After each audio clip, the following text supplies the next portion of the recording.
Good morning. This is the New York City Board of Standards and Appeals, May 18th, 2020, 10 a.m. review session. If you are in the waiting room, please hang up. There are no calls being taken at this time. You'll be notified when it's ready, when I say public hearing. So instead, watch on YouTube. YouTube. At a station. Okay. So the first items I'm going to be calling are the adjournments. 18797 BZ, 14802 Rockaway Boulevard, Queens. 12013 BZ, 1815 Forest Avenue, Staten Island. 2796 BZ, 602604 Coney Island Avenue, Brooklyn. 2018-102A, 241 Grand Street, Brooklyn. And 2017-317 BZ, 1693 Flatbush Avenue, Brooklyn. All these cases are requested adjournments and they will be reset for another date. The following is this one postponed? No, it's going to be withdrawn and we need to vote on it, right? Okay, so 33559 BZ, 3485 95 Atlantic Avenue, Brooklyn. Okay, so this one is a little confusing because they sent an extremely confusing letter that both request a withdrawal and asked to have it put on for November. So the fact is, though, this has been around for a while with postponed hearings and no notice of hearing. So no notice of hearing for November or March hearing. Right. So, and no notice of hearing for this hearing. So I think the best thing to do, and they asked us, please give us more time and so on. So the best thing to do is to have them withdraw, to interpret the letter as a request to withdraw.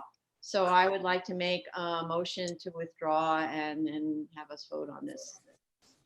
Marjorie Perlmutter? Aye. Vice Chair Chanda? Aye. Commissioner Otley Brown? Aye. Commissioner Sheta? Just a second. He's still muted. Okay, go ahead. Aye. Aye, okay. Commissioner Shabeta? Aye. Okay. Okay, I just want to say we have one person who's called call-in user number 4. Please hang up. He just did it. Okay. He or she just did. Okay, good. Okay, decision items, 2019-185A, 57 Fletcher Street, Staten Island. Should I call the other one together? Yes, yeah. 2019-186A, 53 Fletcher Street, Staten Island. Okay, so this is on for decision. As requested, the plans have been revised to indicate the specific waivers requested under 72-01G for section 23-45 front yards and 2363 height and setback. I just want our council to note, to make note of this for the resolution. The drawing note is located, so on the drawings, it's not that easy to find this note. It's located in the upper left-hand corner of BSA 01. So it's not right on the drawing where you would think it would be. On the part of the drawing where you would think it would be like right next to the setback or the yards. It's in the upper left-hand corner near some other notes, just to point that out. Anybody else want to add anything before we vote? Just a showing of hands so we don't have to go through everybody. Okay, so I'm trying to unmute the commissioner. So I'd like to make a motion to grant. Chair Perlmutter? Aye. Vice Chair Chanda? Aye. Commissioner Otley Brown? Aye. Commissioner Sheta? Aye. Commissioner Shabeta? Aye. Okay, next item is 2019-303A, 55 Eckford Street, Brooklyn. Okay. Just as a reminder, because I'm seeing the sign on the screen, this is the review session or executive session. So if you're online, please don't call in until we're in hearing and your case is called. So on this case, we received, as requested, a letter from the owners describing their plan to move forward and estimated completion time following DOB permitting of 24 to 36 months. At the last hearing, we had a discussion with the applicant about its obligation to pay ECB violations that were issued against the prior owner. I just kind of want to clear up their assumptions because I don't want the record to stand based on something that I think is an inaccurate reading. The applicant stated that violations are issued in personam and not in rem, and provided us, at our request, we asked for proof of that, with a 1996 letter from the Environmental Control Board to support that statement. But when you read the letter, it actually states that the violation runs with the land if the violation is issued to the title holder rather than to a contractor or tenant. Notably, the letter from the lawyer, that the applicant's lawyer, with respect to real estate taxes and other things, doesn't mention ECB judgments. So obviously that lawyer didn't agree that the violations were issued in personam, or would have stated that on the letter. And when you look at City Charter Section 1404, it refers to a person who receives violations. But as we know from, I think it's Corporations 101, a person in law can be many different things, including an entity. So nonetheless, though, the applicant has represented that it's working with the ECB to address the violations. And obviously it won't be able to get a permit unless it cures them or includes the curing of them as pulling the permit. So I'm not actually concerned about those violations. Does anybody else want to speak on this? No, I'm going to unmute Commissioner Shabeta in case something you want to add anything to that. I think your review of the law is 100% accurate. I came to the same conclusion that I believe that while I don't agree with their statements, I believe that these issues will resolve themselves in the permitting process. Okay, and I see Commissioner Otley Brown's hand up, so. Yes, I just wanted to make a note. They did submit a letter that explained that the seller will be responsible for paying all real estate taxes that are currently liens against the property. And I just want to note that if the tax liens have already been sold, there are going to be time limitations on when those could be paid off before foreclosure actions commence. So that's just a notation. So that they better pay attention because. Yes, oh, okay. Exactly. Interesting. Okay, thank you. All right then. So I don't see any conditions that we discussed. So I would like to make a motion to close on this, and I'm unmuted. This is on for decision. It's already closed. Yeah. Oh, sorry. Yeah, I'm unmuting. Sorry. That's make it. Okay. Like to make a motion to grant that. Chair Promoter, Aye. Vice Chair Chanda, Aye. Commissioner Otley Brown, Aye. Commissioner Sheta, Aye. Commissioner Shabeta. Aye. Okay. Now, the next two, am I calling them together? Emily's case, Simons's? Yeah, the two cases. Okay. Yeah. 217, 285 BZ, 318, 320, 54th Street, Brooklyn, and 2020-2 BZ, 320, 54th Street, Brooklyn. Okay. With this one, I just want to clarify because it was a question posed by counsel. Our counsel, LWP Home Products is indeed a window treatments business where they make or sell shades and Venetian blinds. So it's consistent with the statement by the applicant that it's been an ongoing Venetian blinds business. Also, I want to note to everybody who reviews the applications that there was a submission on May 6th, which refers to both the cases before us, but was placed only in the 2020-2 BZ folder.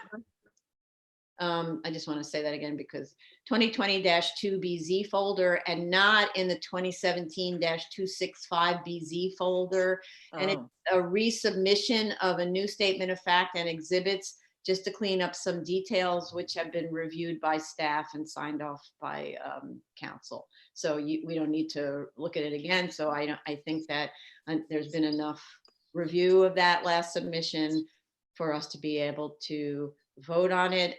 Originally, we'd asked for no submission, but our project manager, Jella Prenga, found some tiny little inconsistencies that she wanted cleaned up, and it makes the two applications much cleaner now. So I thank her for that, and to Chase Vine for reviewing the materials also. So I then therefore like to make a motion to grant. Chair Promoter, Aye. Vice Chair Chanda, Aye. Commissioner Otley Brown, Aye. Commissioner Sheta, Aye. Commissioner Shibata. Aye. Application's been granted. 2018-91 BZ 7880 Leonard Street, Manhattan. Okay, the only thing that I had wanted actually was that the text be cleared up that's located inside the rooms, because you can't really read some of them, but they didn't do that. Instead, they provided bubbled and unbubbled plans. I don't want to. That's at my request because that's what we usually get, regular, Okay. a full set of plans, bubbled and unbubbled. Okay, so for that our instructions.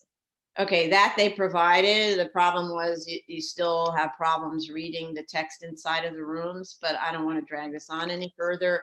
I think it's an issue when the applicant doesn't review the quality of the submission before making it in terms of readability, you know, from basically, especially now, but even in the past, we rely on these PDFs, and going forward, that's all we're going to be receiving until kind of the very end of the process. So all of the PDF submissions have to be very clean and legible, or we should reject them, actually. So anyway, having said that, I just want to then bring this to a vote. So I'd like to make a motion to grant. Chair Promoter, Aye. Vice Chair Chanda, Aye. Commissioner Otley Brown, Aye. Commissioner Sheta, Aye. Commissioner Shibata.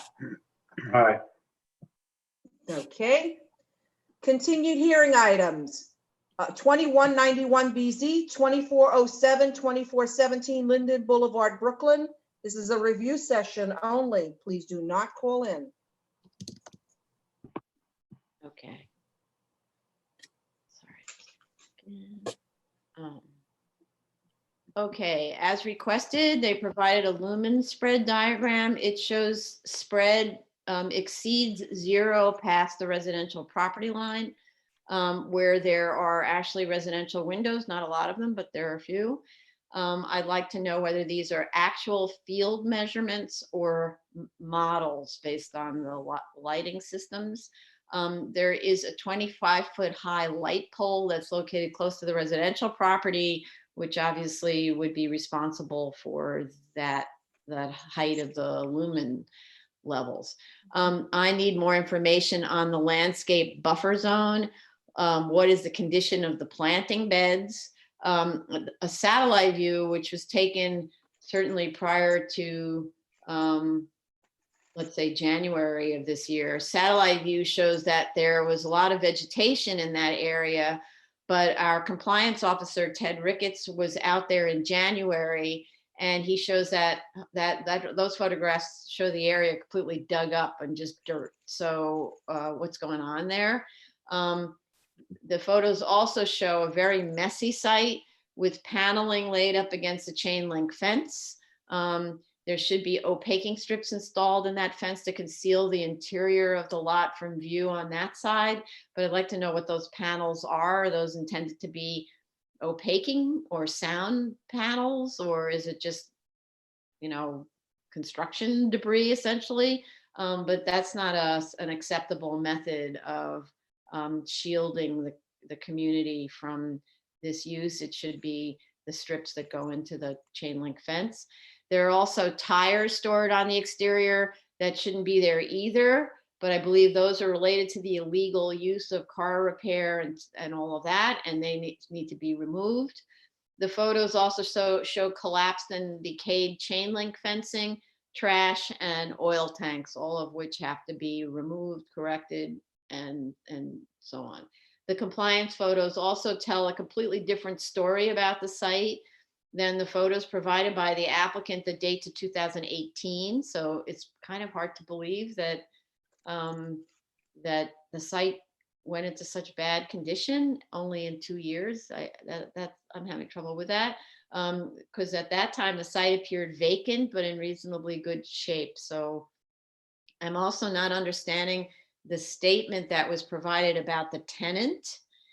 Is the tenant performing the illegal repairs paying rent? Does it have a lease? Like, what is this? Is it a squatter? I don't really understand why the owner is acting like I can't get rid of my tenant. Of course you can get rid of your tenant if it's an illegal occupancy. Anyway, I would like to then move on to Commissioner Shanda. Thank you. As you mentioned, Madam Chair, the landscaping area information, I would also like more information. Based on the plan, the landscaping area, especially along the residential lot line, in the plan, it is shown as being 10 feet wide.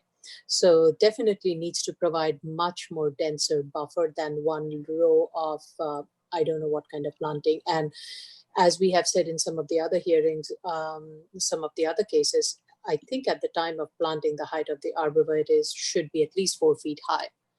And I agree with you that the fencing along this entire, definitely along the residential lot line and possibly also along the Montauk Avenue should be opaque.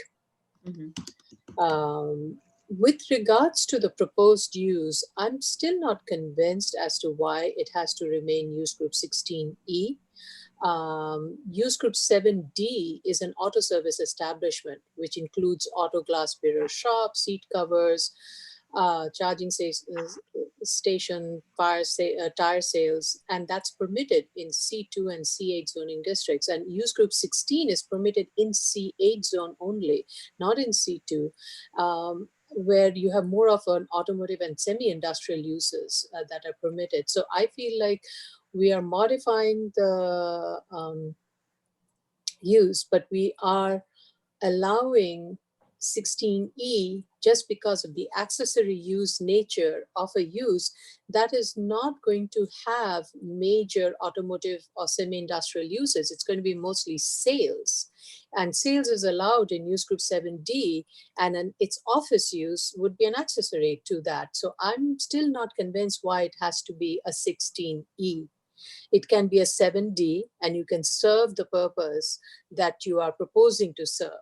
I feel that by allowing a 16E, we will be allowing uses that were not analyzed and reviewed by us, and the necessary measures that we would have had to take to make this site more secured and not be a nuisance to the surrounding residential area. And that's why I'm raising that question. Yeah.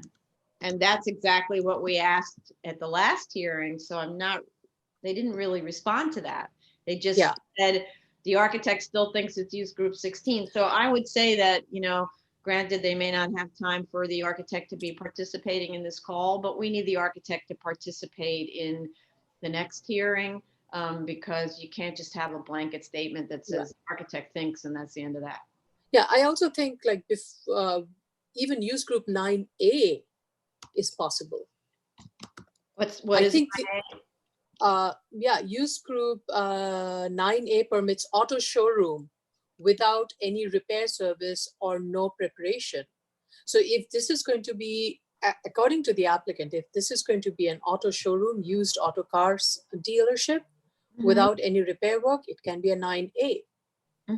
I think a jump from 7D to a 16 is a huge jump that in a zoning district that's purely R5. Right. What's in 7D? Just so we. 7D allows auto service establishments, including auto glass mirror shops, seat covers,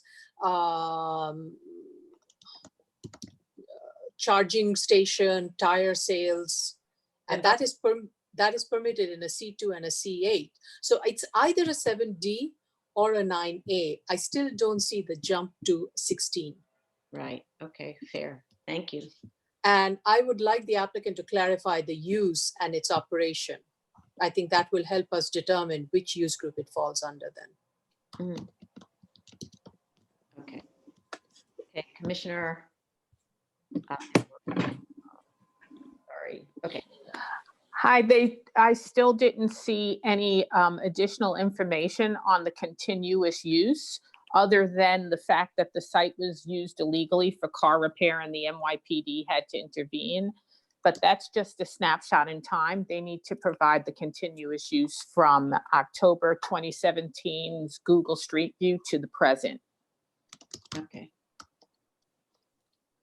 And it's funny, when you look on Google, you see basically the whole thing is auto repair. It's hard to see that they're selling cars. I mean, they have those flags like you always think of as car sales. You know, the colored flags that straight run across a lot. I see Commissioner Shanda, but I'm going to go down the row. So Commissioner Sheta. Thank you, Chair. I share the comments regarding the luminous spread at the northeastern portion of the site near the property line. It shows 0.8 to 1. That need to be fixed, and also they need to clarify whether this is based on measurements or modeling. I believe it's modeling more or less, because I'm not sure if the installation is complete. But the other two things, we do have the site plan, the landscape plan that we requested last hearing. It's not showing as individual plan, and instead it says site plan. For reference purposes, if in our resolution we want to reference the landscape plan, and because our council is not a technical person, if they want to provide one individual landscape plan, that's fine for me. If they want to make the site plan serve for both site plan and landscape plan, they should make the title for the plan indicate so, like they call it site plan / landscape plan. This is, yeah, this is one thing. The other thing I see. Just before you go on with that, just to clarify, I would rather see them as separate plans. It's a computer. You just cut and paste and do another plan, right? I would rather see a separate landscape plan so that we can get a list of the vegetation and a detail of the planting bed. And there's not enough room on a regular site plan to have all of the other stuff that you need. So I'd rather it be separate. 100% agree. The other thing is if you look at the two plans, A-001.00 and A-003.00, the site plan and the fencing. If you look at the fence elevation, on the two elevations, actually, there are two dimensions on both elevations. I'm talking about the two elevations at the top, number 1 and number 2. There are two elevations that say 20 feet.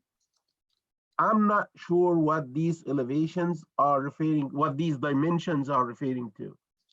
When you look at the dimension lines, they are kind of in the middle of the fence. Is this the height of the fence? I don't think so. The plan says 10 feet fence, not 20. So they need to check these two elevations and make sure, like the chair mentioned in the beginning. Isn't it the signage? I'm sorry? Signage, I'm not sure, maybe I confused. Signage, there was a notation about signage above So the, if you, are you in A-003? no. Yeah, I'm talking about the elevations for the fences, not the signage. Oh, okay. This is EX, I'm sorry, this is not A, this is EX 003.00. Oh, yes, okay. Existing and actually proposed as well. That the two elevation views.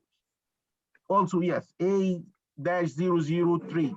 If you look at the two elevations, the proposed fence elevation Linden Boulevard and the proposed fence elevation Montauk Ave, there is a dimension that says 20 feet.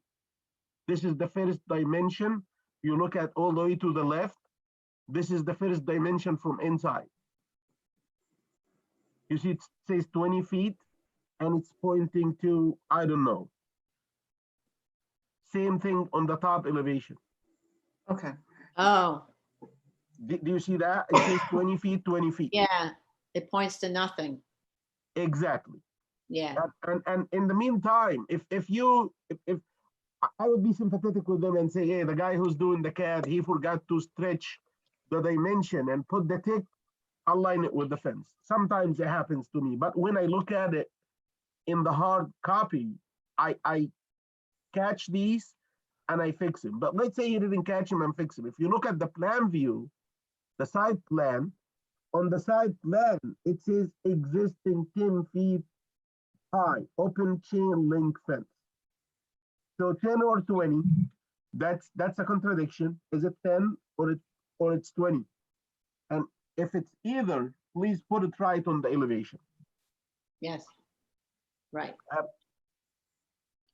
So this is the other thing I wanted to talk Okay. about. That the fence hatch actually, or the symbol on the fence, gave me the impression that it's a brick fence. If you look at the symbol on the elevation view, it's kind of a brick fence. What kind of a fence? What kind of a fence? Brick. What's a break fence?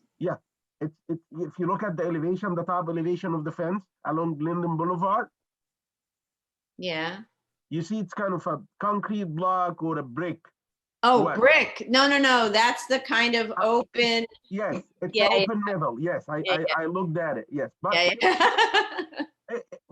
when you put something like that and you're an architect, I'm not an architect, but if I put something like that, I'm a structural guy. I know nothing about fences, but I would put a ladder and call this out. So if somebody gets confused, he will get the clarification on the spot. But he does have a note that says existing roll down gates. So I look at it and I see exactly, it's that open mesh thing and it goes up into a housing. That's what I see when I see the picture. Because So you're an and architect. he does I'm not. say, and it's called a fence elevation. It's not called a wall elevation. All right, leave the guy alone. Next, Okay. what else? Yeah, but definitely the dimension need to be fixed. Okay, anything else? Nope, thank you. Okay, Commissioner Shibata. Thank you, Chair. Thank you, Chair. I share the comments of my colleagues. I remain unsatisfied with the applicant's proof with regard to continuous use, but that was already addressed by Commissioner Otley Brown. The only other thing I want to note is, and it was noted, but I too was disturbed by the compliance photos. This apparently ongoing condition is such an obnoxious nuisance.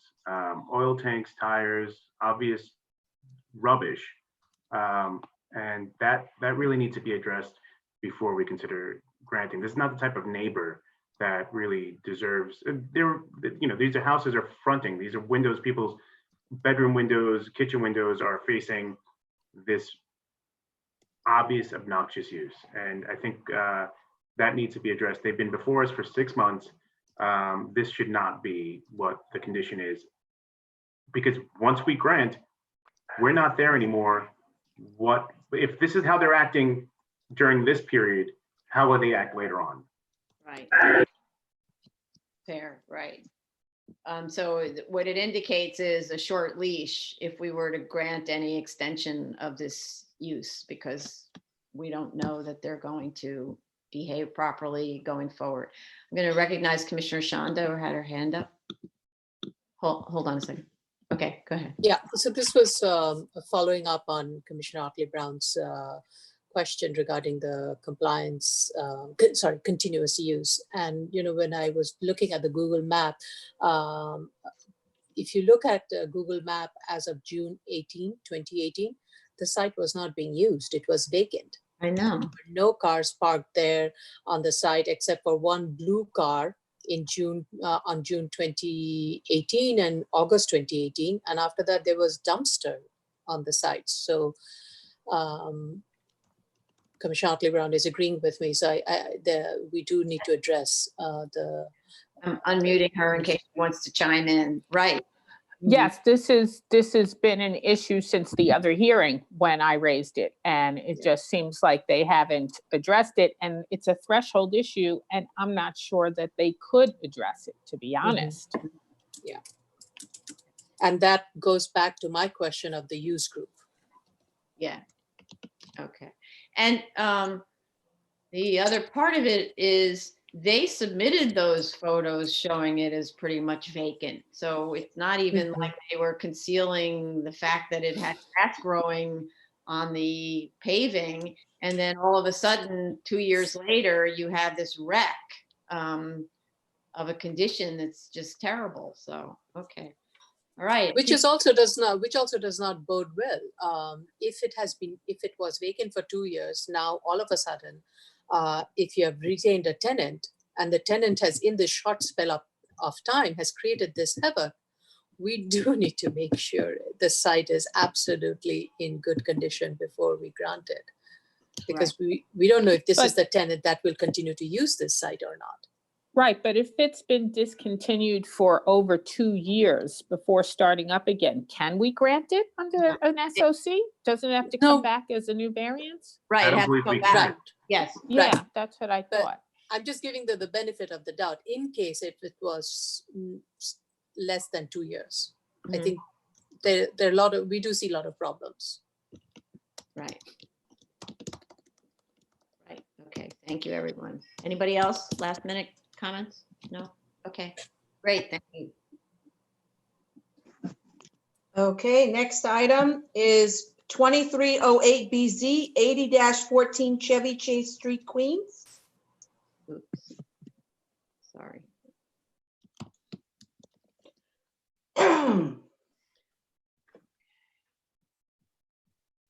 So they had originally asked for an adjournment, or no, they hadn't asked for adjournment. We thought about adjourning this because the materials weren't fully complete.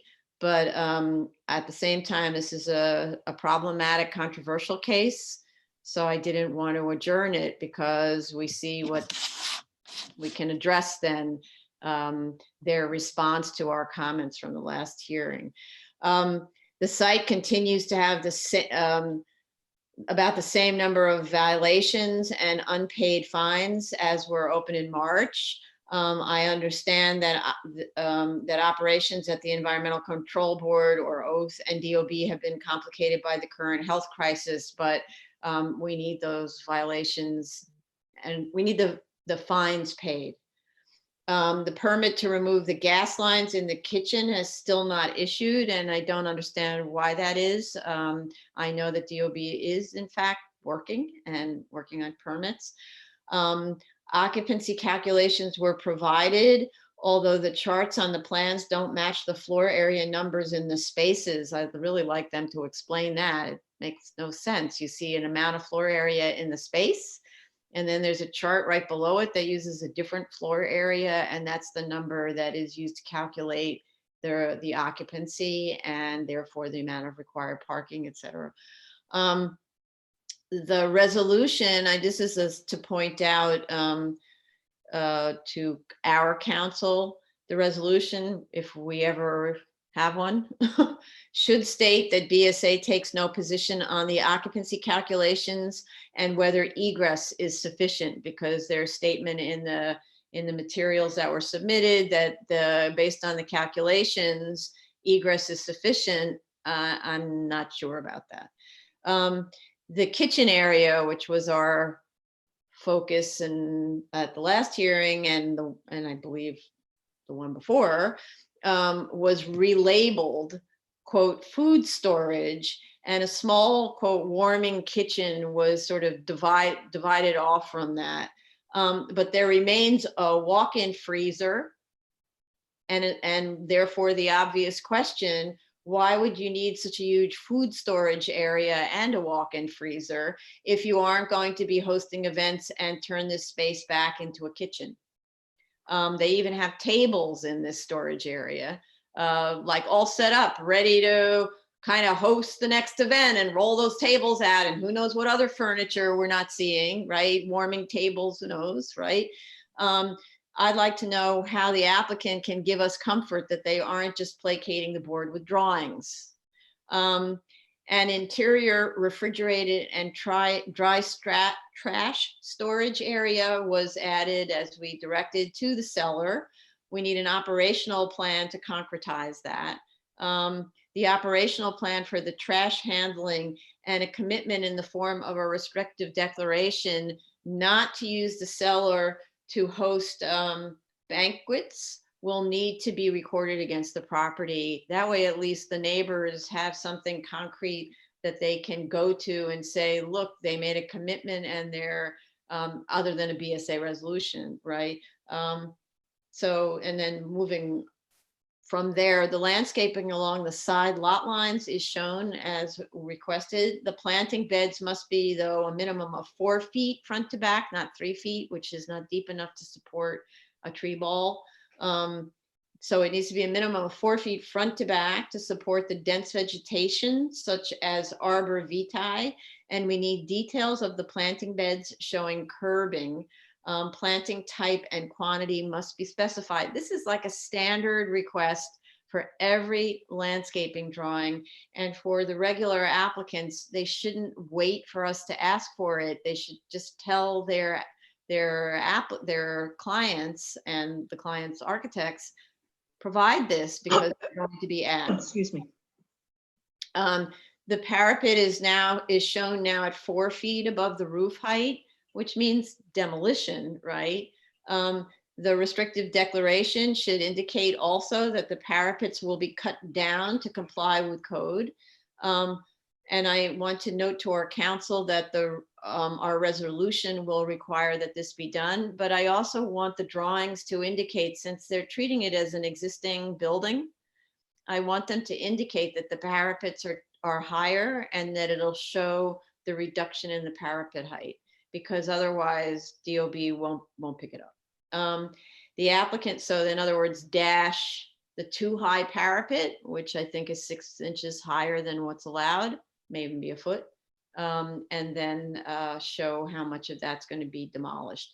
And I do understand that they need to go and measure the actual height and so on. The applicant states it is obtaining a ZRD1 concerning whether the arch that protrudes into the front yard and was never approved by BSA as an obstruction. They're looking for a ZRD1 to indicate that that's a permitted obstruction. I don't know where they're going to get that from. It doesn't say that anywhere in the zoning resolution, but you know, have at it. As stated at the last hearing, if DOB doesn't agree that this is a permitted obstruction, then that is a new waiver that has to be justified to the board, and a new DOB denial is needed. I do understand that the arch includes the arc, but the arc existed in the prior approved set of drawings. There's no requirement that, unlike in other religions where there's actually an architectural feature that's required for the building, the arc is usually on the interior square, you know, the interior of the space. So this was just doing something that wasn't permitted by the BSA. I'm thinking that given the amount of illegal construction and behavior at this site, when we do finally decide on this one, that if we decide to grant, or whatever we decide to grant, we do it with a short leash of only a year, because they're just not a reliable applicant. Okay, so I move to Commissioner Shanda. So with regards to the modifications made to the setup plan, I agree with you. I think yes, the the permits and other things are showing that it's no longer going to be a full-blown commercial kitchen. However, I think, as you mentioned, the refrigerator storage doesn't need to be that big if it's just going to be a warming kitchen, and maybe a portion of it can be reduced, and that can be the trash storage, refrigerator trash storage area. So that's one way of addressing the trash storage facility within the site. I'm sorry. I didn't understand that. Could you just say that one more time slowly? So if you when you look at the cellar plan, there is the refrigerated perishable food and trash storage and dry stash storage. I don't know why those two are together. And the walk-in freezer. So there could be better delineation of each one of the refrigerated items, so that it doesn't, the refrigerated perishable food does not end up being perishable food and not a trash storage. So refrigerated storage means they have to buy a contraption. They're buying a refrigerated compactor, basically, or an object that is indeed a refrigerator of sorts into which you put trash. So it's not just like a room where they turn down the air conditioning. It's actually a thing you buy. Okay. So it's okay to same room. So it's the same room, you can store food and trash. Yeah. So one just goes in bags, the other one goes in this machine, right? Okay. All right. I don't know much about that part of the We technology. had, just as a reminder, we had on one of the yeshivas where we insisted on a refrigerated trash storage, they ended up buying almost like a truck. And it was this like gigantic, almost monster thing that they drove into the yard, and that was their refrigerated trash storage contraption. So, and then the hauler comes and takes out like a lining from it and then puts it back. Oh yes, long time ago. Remember? Yeah. It was It's coming back to me. Yeah. Okay. Now, with regards to the ARC, as you mentioned, the previously approved plan also showed an ARC at the same location. And the ARC was more of a rectangle. It was not a rounded semicircular design as it's built today. So I'm not sure the applicant's argument makes sense. It's the applicant is saying that it's not able to modify the existing ARC because it will affect the layout of the synagogue. The layout of the synagogue was very much geared in the same way as it is today. The only difference is the arc, instead of being a rectangle, it's a circular one. Unless they want to make the argument that, the viewing from the upper level and the far end of the main sanctuary, it's not possible. If you reduce the arc, then that's different. That has not been spelled out or clarified. No, but so I think the issue with the arc is that it's protruding into the required front yard, and before it didn't. Right. That's the issue. I don't care whether it's a rectangle or it's a curve. It's that they're asking for another waiver to protrude into the front yard that we didn't grant previously. And they're not asking, they just built it. And now they're saying we need it for religious purposes, where they didn't need it before. We've never actually seen this as like a element in a synagogue. Right. I'm not disputing the fact they would need an additional waiver for the ark, but the argument that they've laid out, that they would have to change the layout of the synagogue, that I don't think that's a strong argument. Okay. Because the location of the ark has remained the same. It's just the appearance of the ark is different. Okay, got it. Something else? Anything else? Okay. Commissioner Otley-Brown? Yes, the latest plans with the division of the previous kitchen into the warming pantry of 153 square feet and the food storage, huge room of which we don't even know the square footage. They won't even put it on the plans. I find disingenuous, because I'm not at all convinced that they aren't going to try and hold banquet facilities and catering here. But instead of continuing to beat a dead horse, I think that we should ensure that these plans are completely belted and suspended with statements everywhere that not to be used for commercial catering or commercial banquet hall, not to be used for commercial food storage or commercial food preparation, not to be used for commercial warming or commercial cooking. And the C of O should also say, under no circumstances should be used for commercial food preparation, food distribution, food storage. And then I would be satisfied to let this actually go. Now, in addition to that, it's not that they can't use it to accommodate their members, but I would also like to get an understanding of what the membership need for food service events will be. Like, how many events do they plan on having, and how many people in the congregation would be expected to attend those events, so we can get an idea of the impact on the neighborhood. Because even if it's accessory, there is still going to be an impact on the neighborhood that should be discussed. Mhm. Mhm. Thank you.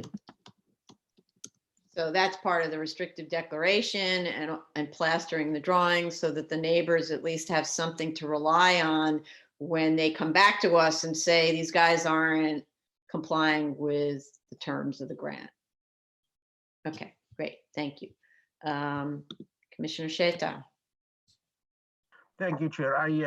I'm not going to be repetitive. But I want to say that I did get the feeling that somehow this submission was more responsive than the previous one. At least they provided details to many issues that were discussed during the last hearing. However, like the chair mentioned, the gas line removal has not started yet, but they did indicate that they already filed drawings and they got them approved. They provided a job number. I hope that before we grant, we can see some photos showing that the removal has a good progress. This is one thing.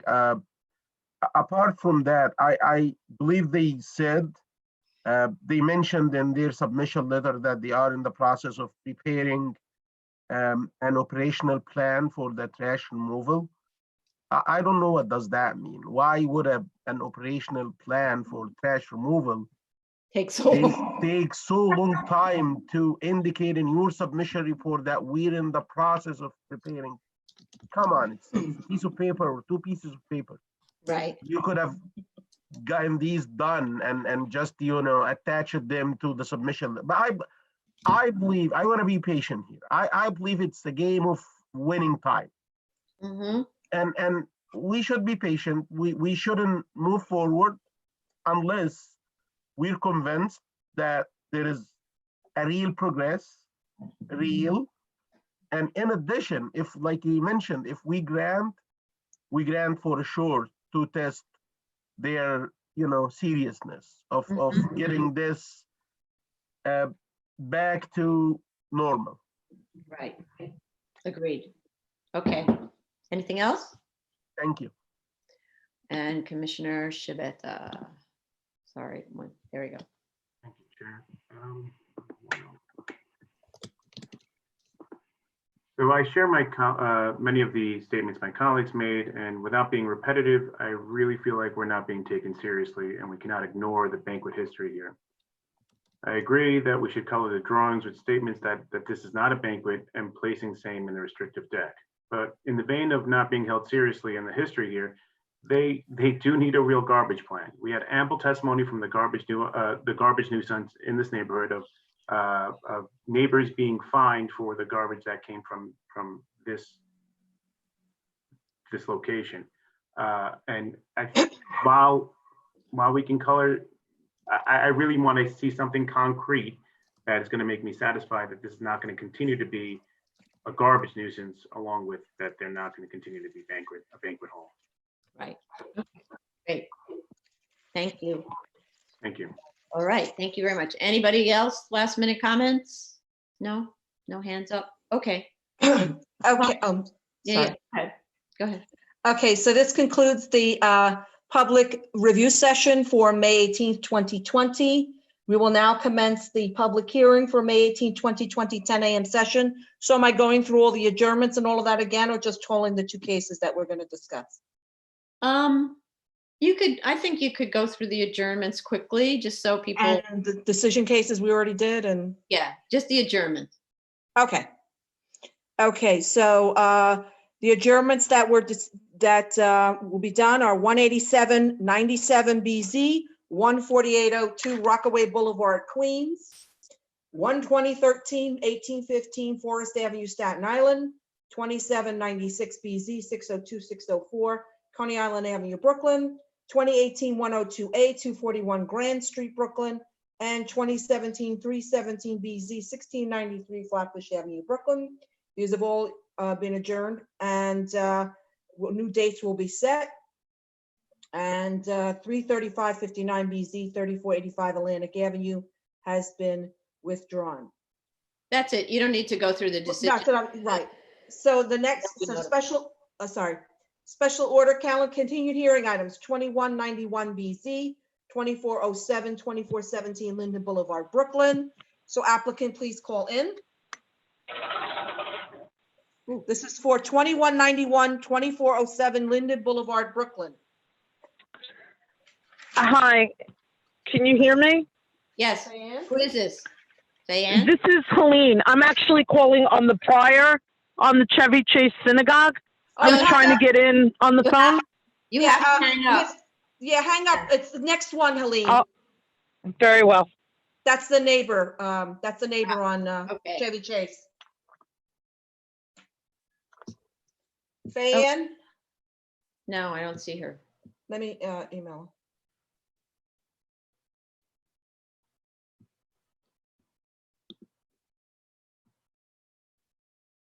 Is it Fayan? Fayan, right?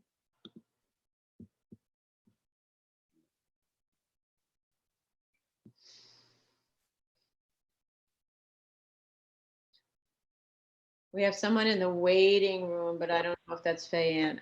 Okay. Hey, it's Fayan. It's Fayan. Yeah. Okay. Hi, can you hear me? Yes. I apologize. My internet just went out at 10:05 this morning, so I had to dial in. Okay. All right, let me Apparently, swear there's you a in. FiOS outage. Yeah, let me Got it. swear you in. Okay. Do you affirm to tell the truth, the whole truth, and nothing but the truth in your testimony before this board and to respond honestly to board member questions? Yes, I do. Okay, please proceed. State your name, Faye-Ann. Okay. Fayan Baton from Sheldon Loeb LPC for the applicant. Once again, I apologize that I'm doing this by phone. I lost internet.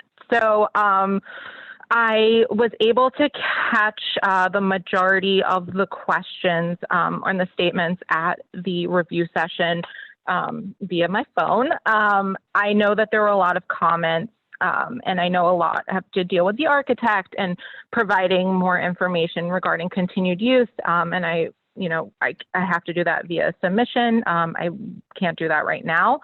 And I know that you wanted to speak to the architect as well.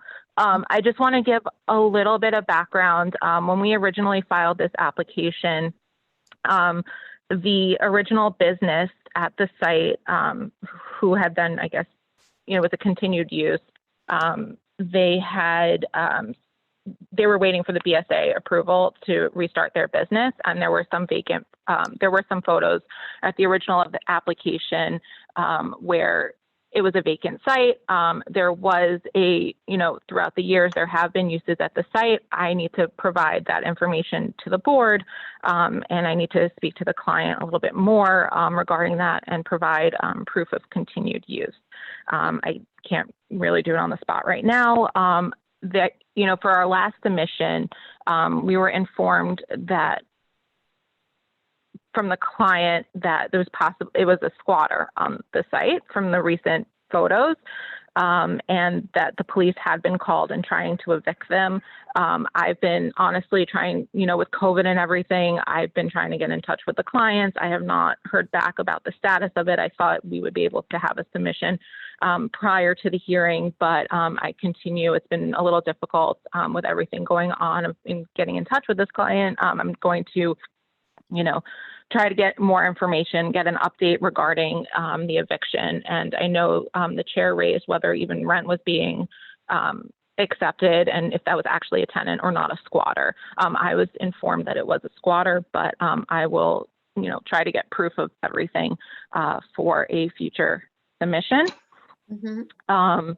And So, right now, before you go on, I just want to pick up on something you just said. You said that the owner of the original business was waiting for BSA approval to restart their business. What? No, the owner, the landlord. So the landlord, I guess the former business, which was operating at the site when we filed the application, then went out and they were going to get a new tenant, which was the proposed use of the used car sales for the entire building, which is a new business. And it halted. They didn't want to move in yet until BSA granted the new application. But I want to get the correct dates for the board, and I can't access my system right now because I don't have the internet. So I need to provide a more detailed submission and confirm with the client. But that was based on my recollection. But I would like to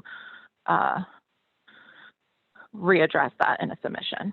Okay, great. And I apologize to the board. I really can't access anything right now. Understood. That's the chink in the armor of this online hearings and working teleconferencing and so on. Okay, appreciate it. Is there anything else you want to add now? And you'll listen to the review session on YouTube streaming. Correct. And I was able to take some notes, but I will definitely go through the review session and the comments. I do know that the client has been aware of trying to get the tenant off and get the cars out from the adjacent site. We know this has been an issue, and I indicated to them the severity of this. As for the planting bed, it was just overgrown, I think, weeds of some sort and bushes from the past. It's not the new landscaping, but I understand that we'll separate the plans of the existing plans and the proposed landscaping plans to make it very clear for the board. And that's what I think that's the majority of the questions. I think the major ones were the continued use and the existing conditions at the site, and making sure that the architect is available for the next hearing. Correct. There's Josh Levy is in the waiting room. Does that have anything to do with you? No, I think that's for the other. That's for Chevy Chase, I Chevy think. Chase. Okay, Yeah. so Josh Levy, please hang up because it's too early to be calling into the waiting room. Okay, so I just want to check with commissioners. If you'd like to, I'm going to unmute everybody so it makes it easier. If you want to add anything, everybody's now unmuted. And I'm also going to ask Chief Daly if he would like to speak on this. So first I'm going to go to Chief Daly if he wants to speak on this. Good morning, Madam Chair. Thank you. I do have a question for Fayanne. Recently, I had the fire department go out to the site and they had issued a permit to the Brooklyn Speedway Corporation for motor vehicle repair. So this is a squatter, this Brooklyn Speedway Corp? This is what I was informed. I've been trying to honestly get in touch with the client. I will confirm and I'll include you on correspondence, Chief Daly, regarding this. I don't know offhand. I've been trying to obtain clarity. Apparently NYPD has been called. That's what I was informed. I can't provide any additional information at this time, but I could be. Can you maybe send me an email with that information, with that permit? Oh, sure, I can. So I can follow up to it. Because if we did issue this permit in error, we will void the permit and then we'll also issue a vacate order as well from the fire department side. When was the permit issued? It was issued, well, it was just renewed in January 2020. I think the initial one was in February 2019. Okay. So, I mean, we don't check for ownership, but if what you're saying is that there are squatters, we'll avoid the account and then issue a vacate order and also confiscate any gases or tanks that they may have on site. So maybe encourage them to leave. All right, when did, Understood. Chief Daly, when did you say the first permit was issued? In approximately February 2019. Okay, so understanding that we told all kinds of deadlines during the crisis. So whenever it was the governor issued the tolling, which I think was the beginning of March, but you have to be aware that you're talking now about a year where we know that this other squatter use was in existence based on this permit from the fire department, right? So you only have 1 year left to prove that the use was not abandoned, or you can't do this as an SOC application. You have to do this as a new variance application. Understood? I understand, and I'm trying to get for the next mission proof of the continued use and all documentation that I can get from the client. Mm-hmm. Okay. Anybody, any other commissioners want to comment on this? Okay. And so then I want to ask if there's any member of the public who would like to speak on this. Tony, can you say the case number again? Sure, it's 2191 BZ, 2407, 2417 Linden Boulevard, Brooklyn. Calling in for that case.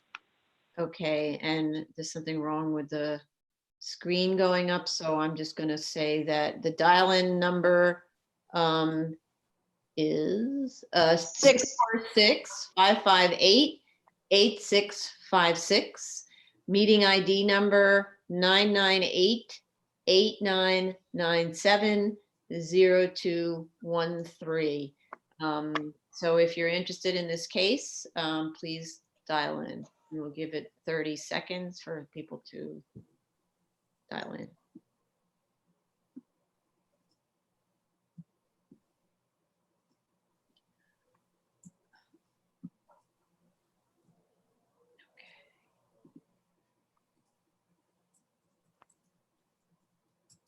So Ms.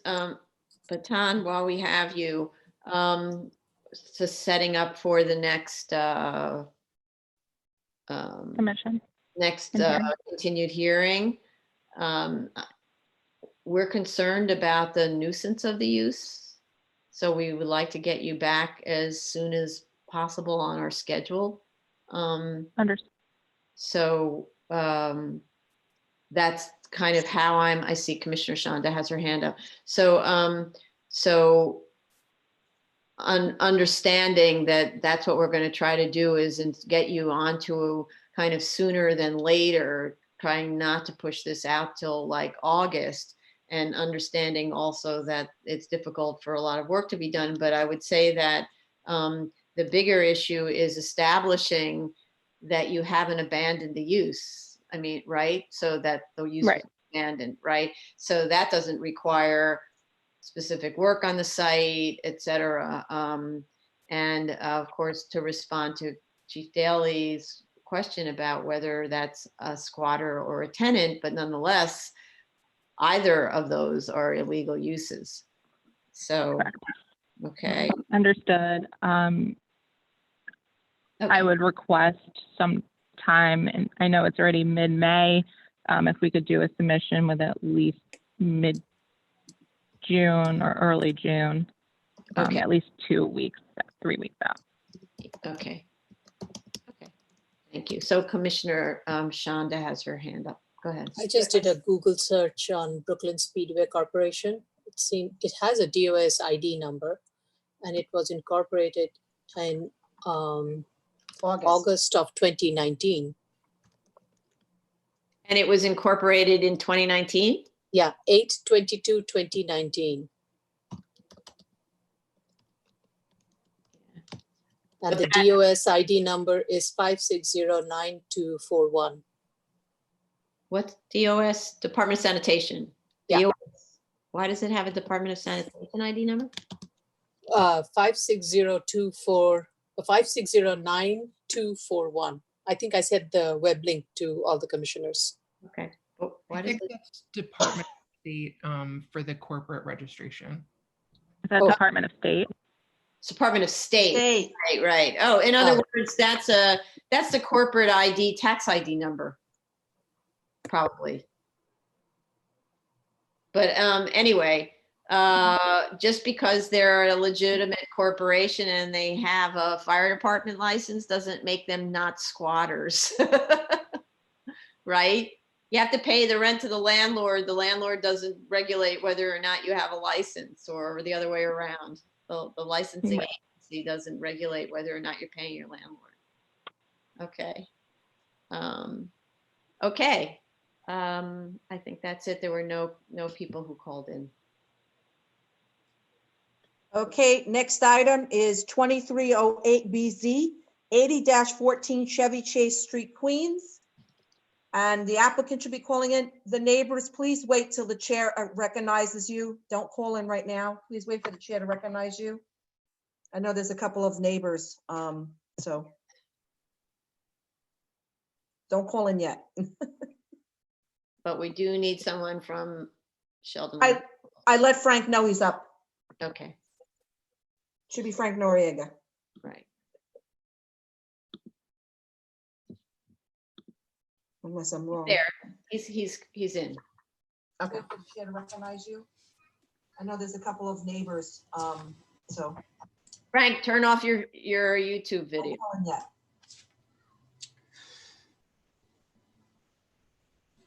Oh, and we have Richard Lobel also in the waiting room. Good morning. Okay. Good morning. State your name, please. Good morning. My name is Frank Noriega. I'm from Sheldon Lobel. I should be joined shortly by Richard Lobel from our office as well, He's in. as well as representatives from the synagogue and the architects as well, if we want to wait to swear everybody in at once. Yeah, please.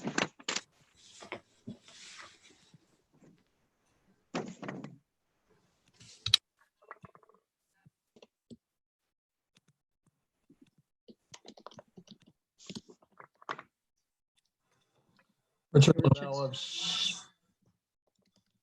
Yeah, go ahead. Oh, he's muted. You were muted because we're going to have everybody Richard, just say your name. Richard Lobel of Sheldon Lobel PC. Okay, good. Good morning. Good morning. Thank you, Chair. I would start with introductory remarks.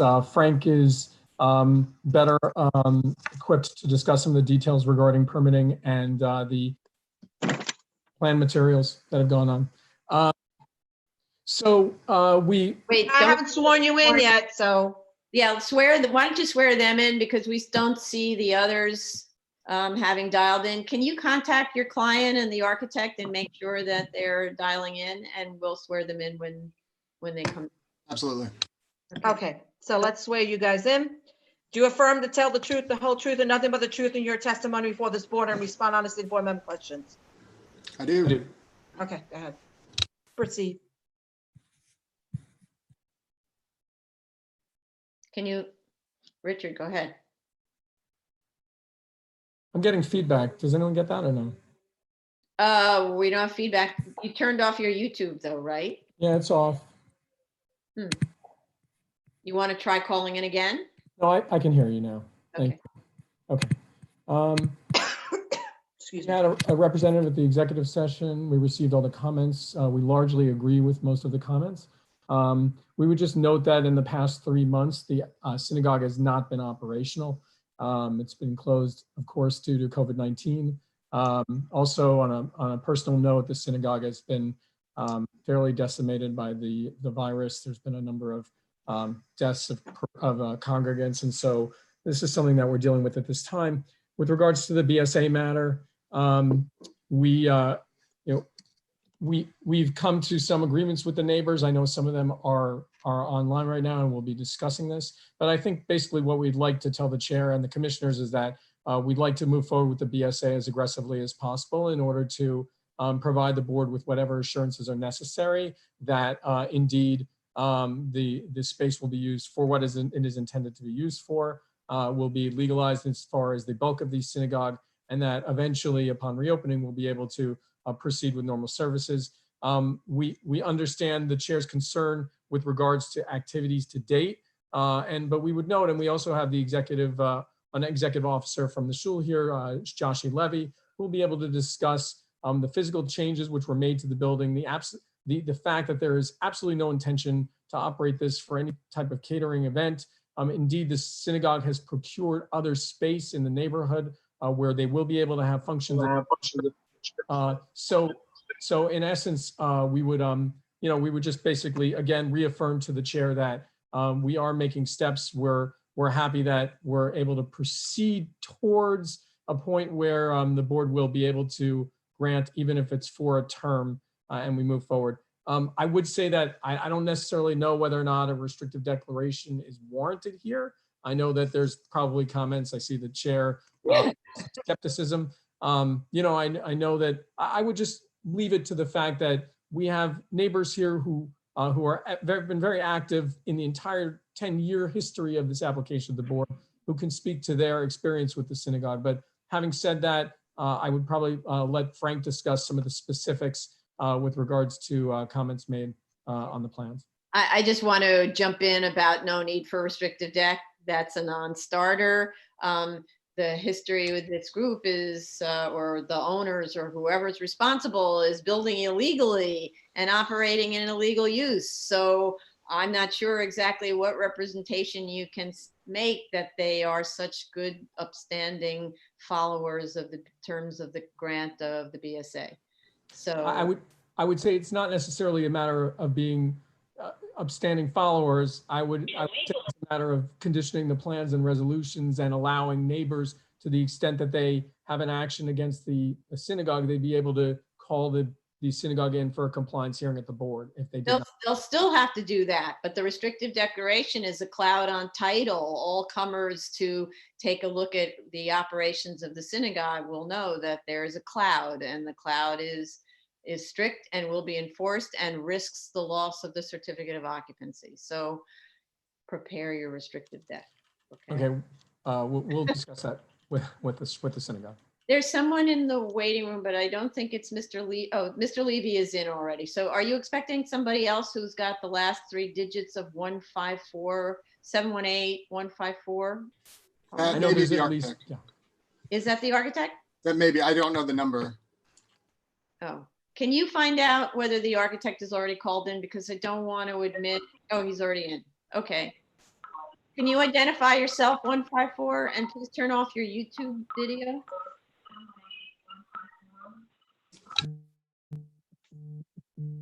No. Hello? Hello. Hello. Yes? Hi, my name Please is state- Howard Freed. My name is Howard Freed. I am a resident a few doors away Okay. from the synagogue. Sorry, sir. I'm also, You need to hang up. It's not, the public isn't calling in yet. We'll let you know when to call in, okay? Please hang up and call in when we state that you should do so. Watch us on the YouTube stream, all right? And then we'll let you know. We're in the hearing right now. Good, thank you. All right, so Mr. Levy did dial in. He's already in if you want him to participate. Okay, go ahead, Mr. Noriega. Hello, you hear me? Yes. Oh, It's Mr. Levy. okay, please, hold on a second. Before you speak, you need to be sworn You're in. sworn in. Oh, okay, I'm sorry. Okay. Do you affirm to tell the truth, the whole truth, and nothing but the truth in your testimony before this board, and to respond honestly to board member questions? Yes, ma'am. Okay, please proceed.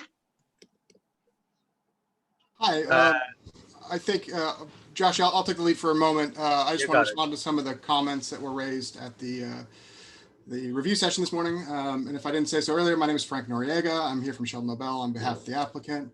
I believe Richard commented on the restrictive deck, and I think he said it wasn't necessary. I'm curious if the board is aware that at least as far as the not using the cellar for commercial activity, based on the zoning section that we were using to waive the parking, requires that note to be on the certificate of occupancy, that we cannot use this for commercial catering purposes. And we're happy to include that because that is a requirement of the zoning. No, So- you're hearing, sorry, I just need to stop you right there. Not because it's a requirement of the zoning.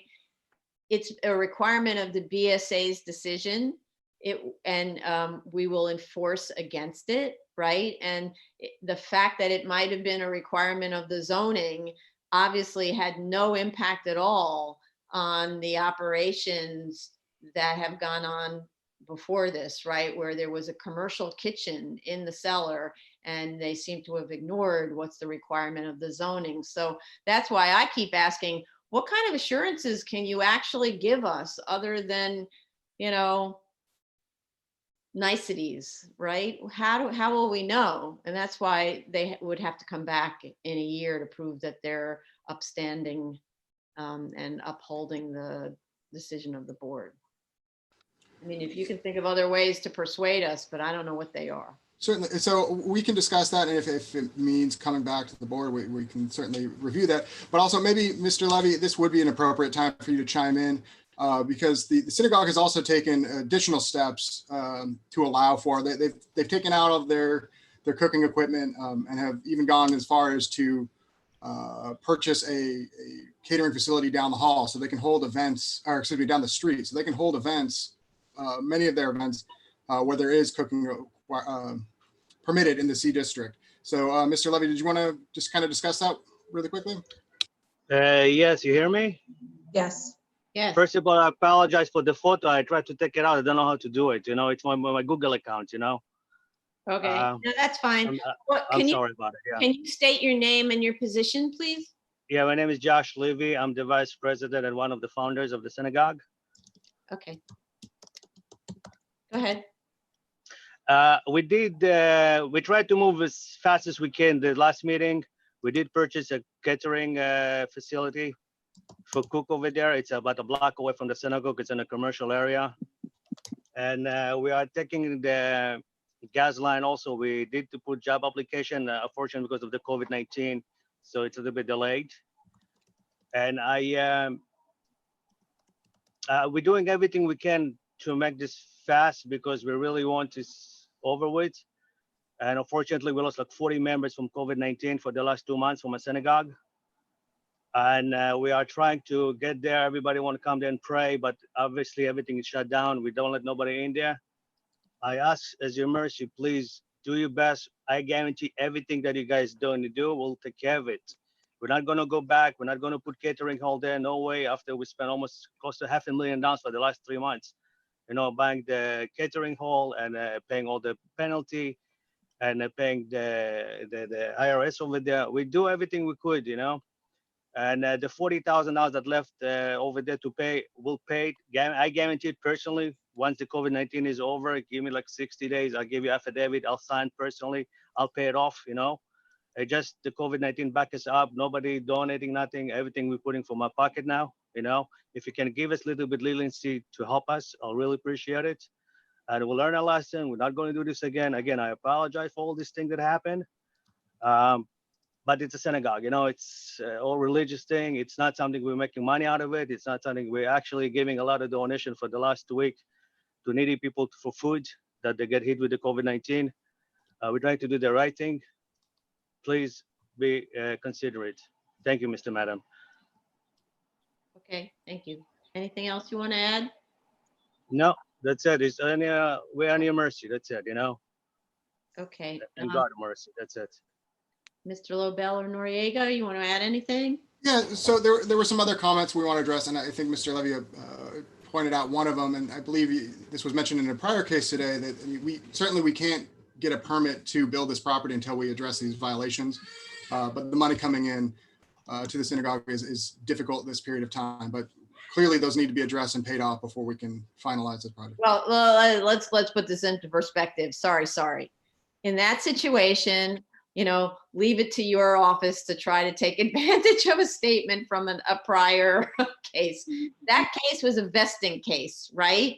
Where the building was sort of construction on the building was abandoned and now they have to vest, right? And in order for them, and they're new purchasers and they come in and they're being hit with the violations of a prior owner. So don't take this as the interpretation that the same owner who, if we make that argument about in rem and in personam, it's the same personam who received this violation and they are responsible for it, and they shouldn't have done the work and they shouldn't have been operating illegally. Therefore, they are responsible for their own violations and they have to cure them before we decide. That is the standard that the board works under. So please don't go there.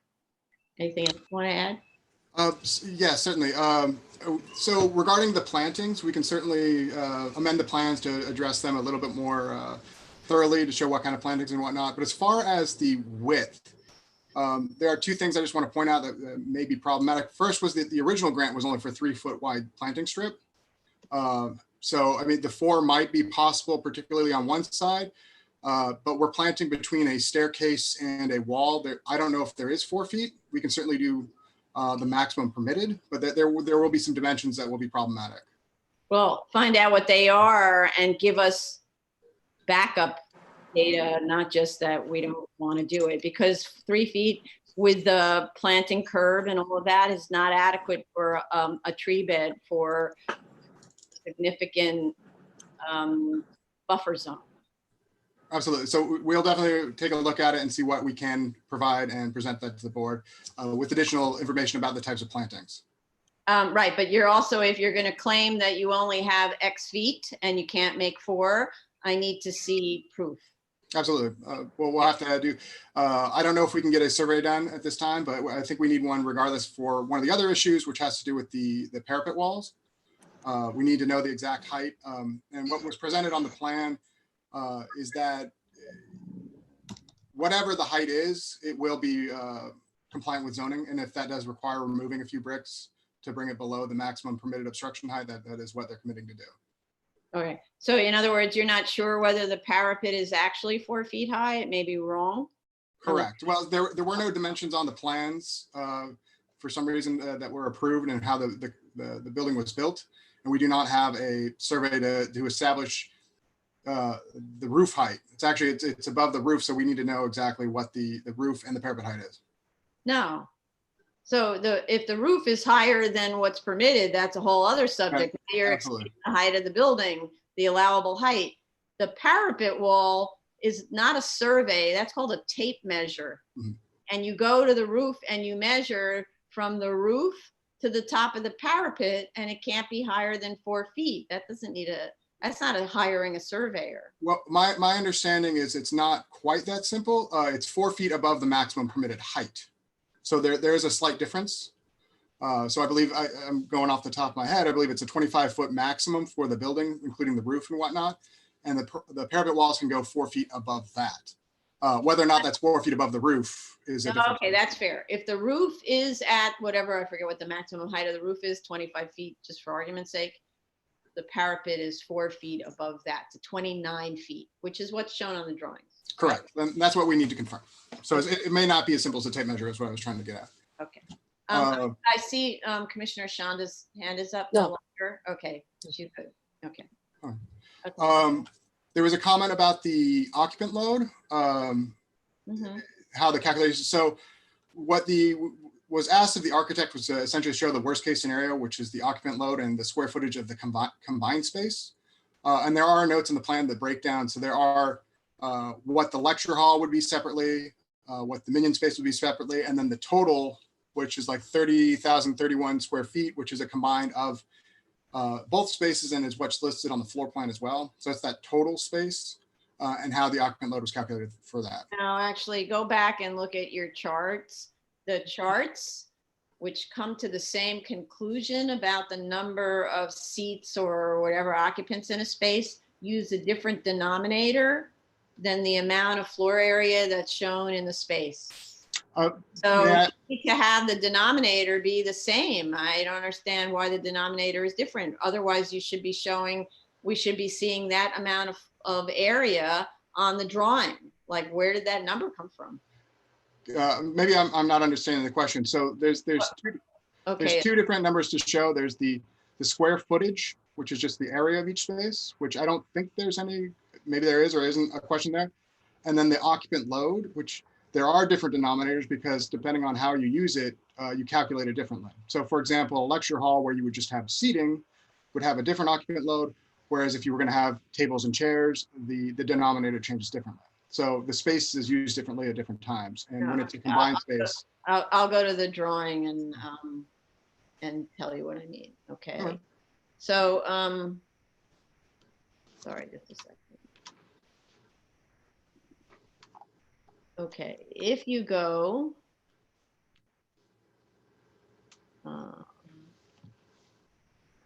for example,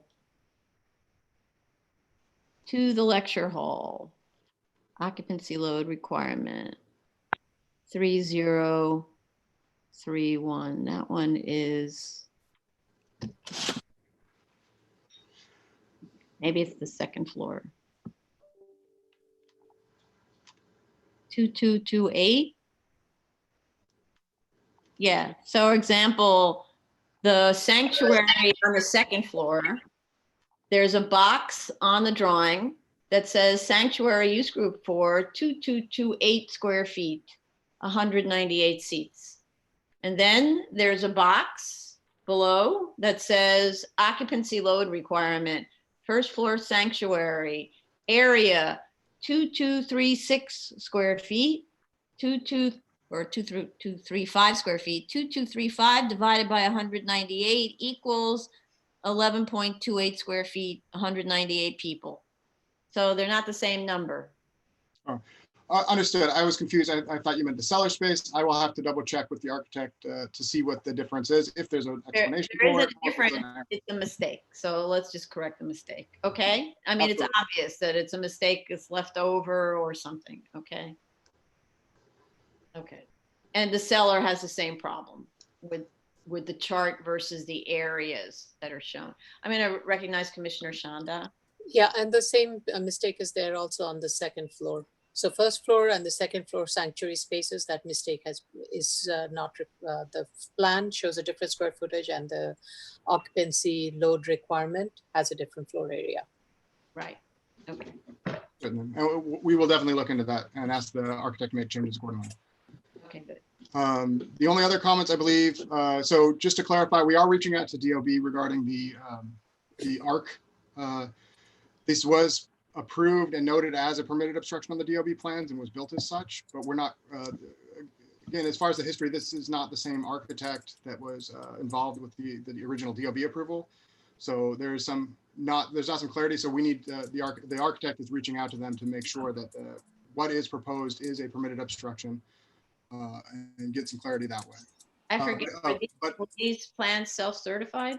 No, they did go through a DOB review, and there is a notation on one of the pages saying that it is a permitted obstruction in the front yard, but it doesn't specifically call out which one. Okay. So that's what the clarity is for. But also to note, I believe that the chair mentioned a ZRD1. It might not be in the form of a ZRD1, but we're looking for something in writing, such as like an AI1 form from the DOB. But it may not be a ZRD1. Is what I wanted to get at. Right. Right.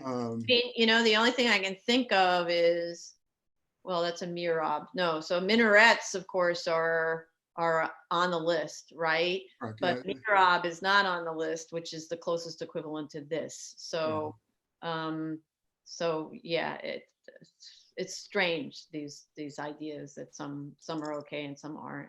But anyway. And we'll have to double check. And as far as the size of the storage space, the fact that there's not a square footage listed, I don't think that was meant to hide anything. We can certainly add that in. I just want to note that this was originally approved as storage. I mean, we can take off the word food storage, just change it back to storage, but that is the original grants. Right.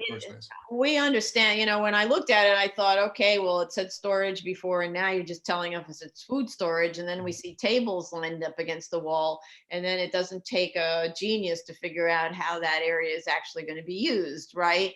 So, and there's an enormous amount of storage area actually, right, down there. Well, some of it is not excavated, right? That area that says line of building above is unexcavated? No, that's also accessible. Correct.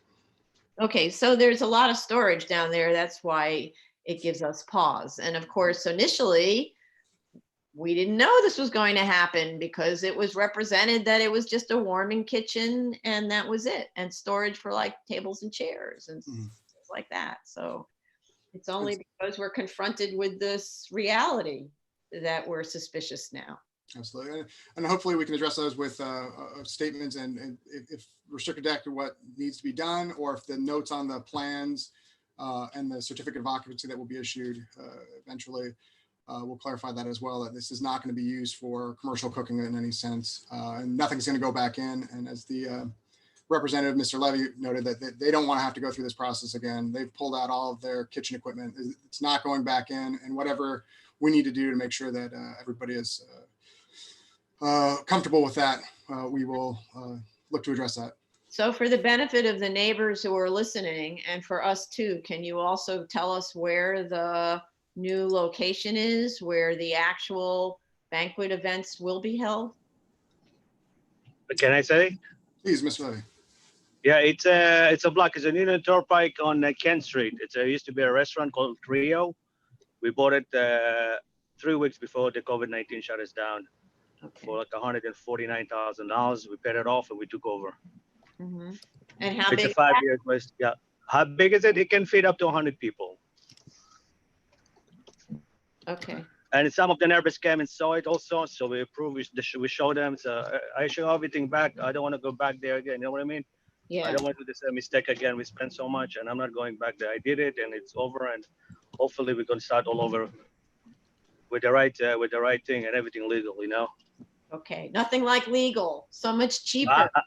You're right. You're 100%. I learned it on my own skin. You're right, 100%. You're 100%.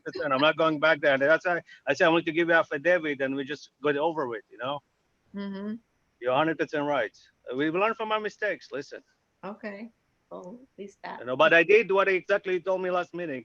I told you I'm not going to let you down, and I did what I did. You know, and hopefully it's gonna, you know, we'll be okay now. I promise that. Okay. Well, we hope so. Thank you very And much. plus, also, no problem, Mr. Chairman. Just to let you know, I live just across the street from the synagogue. You know, so I want to make sure that everything is clean and everything is there. I live across the street from it. So it's very important for my own safety and my family also that everything going to look good and everything going to be safe. You know. Okay. Let's try to get there. I'm trying. If you help me, please. Okay. All right. Thank you. Any other comments from commissioners? Anything else? Fire department? Fire John wants to speak. Yeah. Okay. Just go ahead.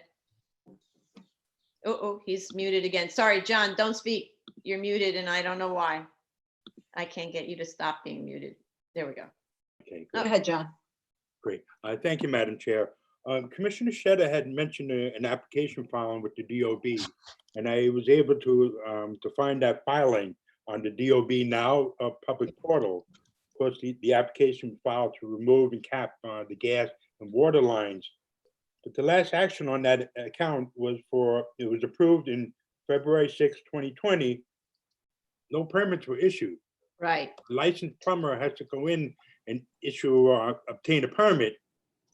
And then once that's done, then the fire department can go verify it, because our Rangewood unit has issued 4 violation orders. And that's 1. And then 2, our public assembly unit, they've issued 2 violation orders for the PA permit. By now, I understand we have to correct the PA plan and the new building plan, get the numbers right. But I just wanted to bring that to everyone's attention. But I really need that permit so I can have the ranger do an inspection and dismiss the 4 violation orders. Right. Okay. Thank you. Appreciate that you looked it up. I tried to find it again on Now and I couldn't find it. So I appreciate that you. Do you need the application number? No, that's okay. It was more like I found it easily on the DOB website last time and then I couldn't find it on this time. So thank you very much for finding it and updating that. And does any of our staff know whether or maybe the applicant know whether DOB is currently issuing permit? I can slightly touch on that. No, they're not. They're not. I already checked in. I'm going to clarify that they are only issuing permits for certain types of jobs, for generally emergency work and other things. Emergency, yes. I don't know if we qualify for that. I will check with the engineer that was hired to do this, if this is something that they can do. Right. Or maybe if the fire department can chime in. It looks like he has something to say on this. Well, I have to file a complaint. Being a city official, you did the work illegally with no permit. Mhm. That's all I'm saying. Yeah. So that's the thing is, I don't know whether they're issuing permits for, like an individual plumber to go down there. I have no idea whether you can do this kind of work with just one plumber. Most of the time, no, you need somebody else to hold the other end of the thread or whatever. So I don't know whether they're issuing permits.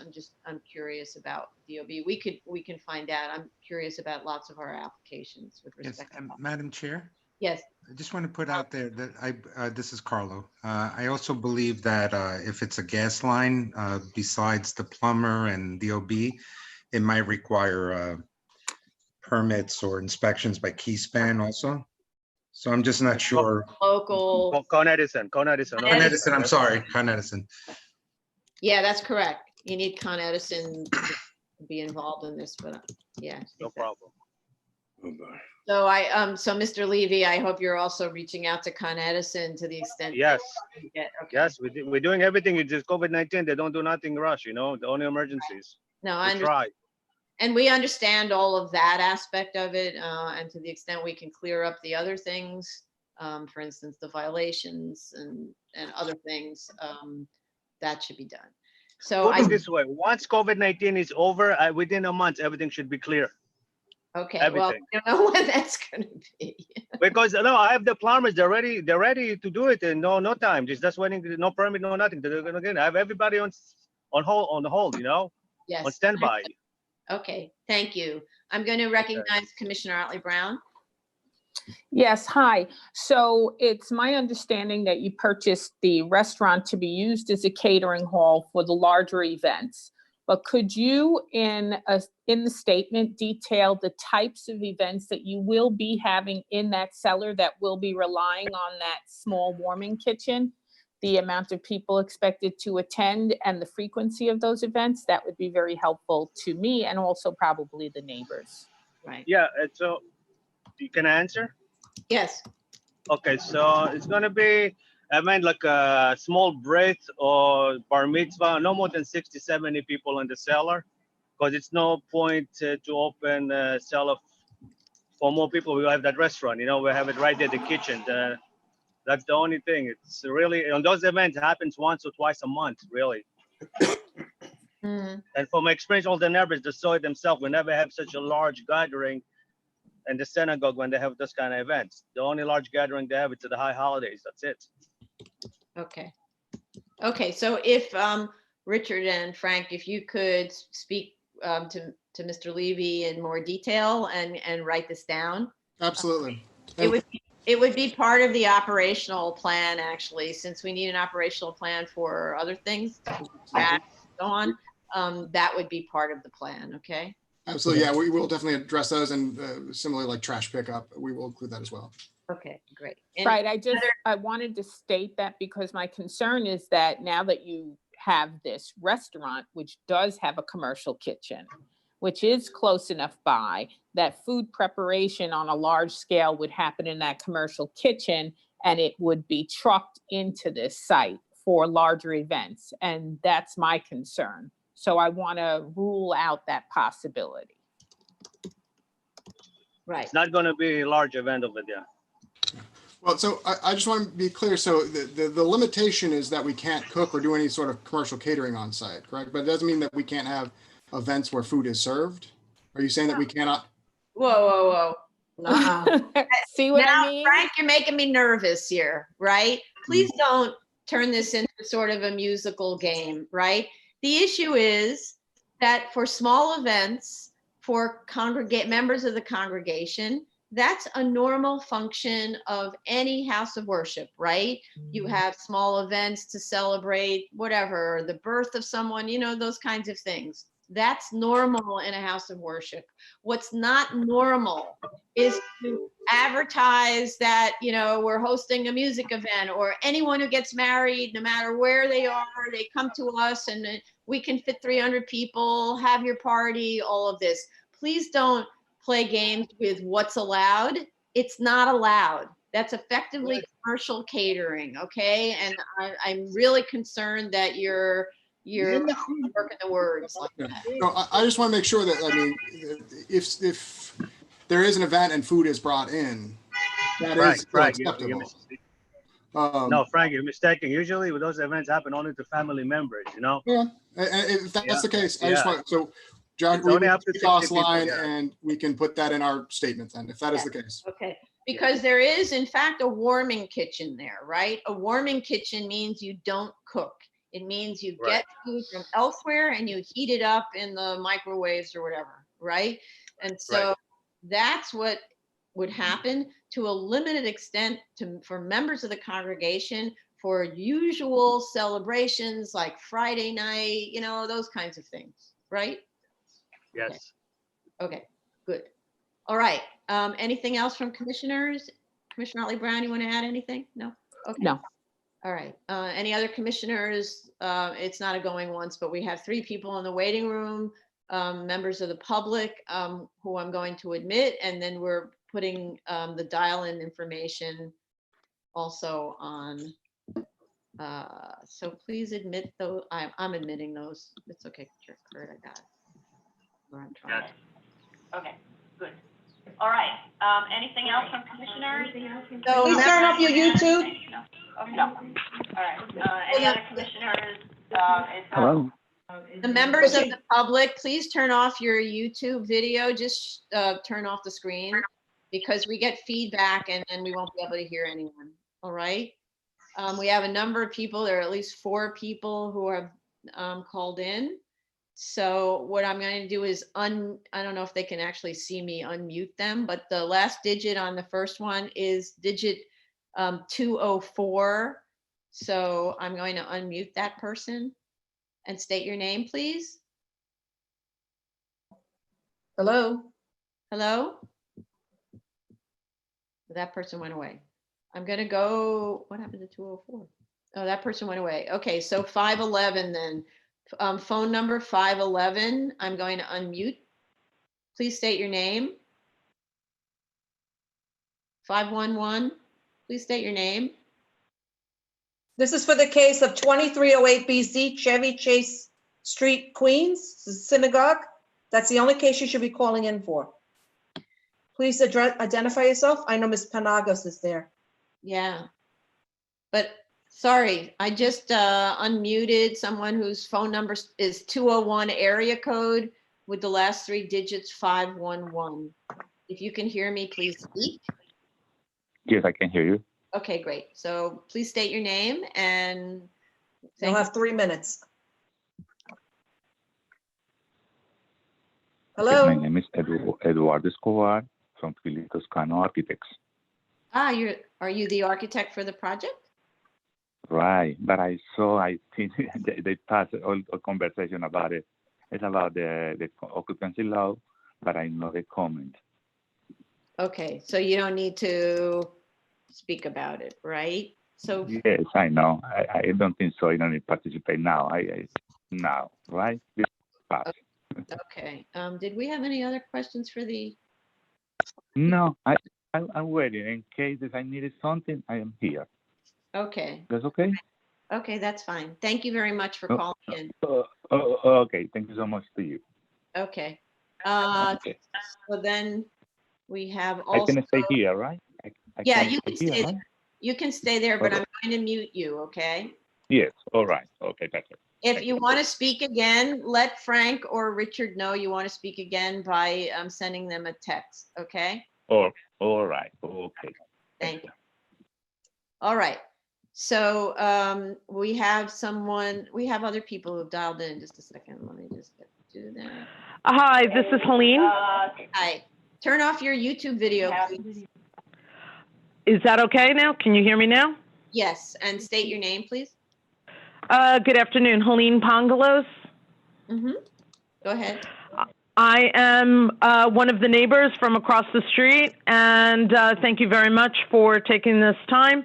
I see Commissioner has done, and all the commissioners are really paying attention to this application. And on behalf of the neighbors, we very much appreciate everybody's hard work here because, frankly, we're not as specific as to the arc and the 3 foot versus 4 foot on the plantings and the parapet being 4 feet or some other smaller number to the roof. And to that end, I do want to let you know that Josh Levy, who has the applicant, has had me into the space. They have shown me the basement.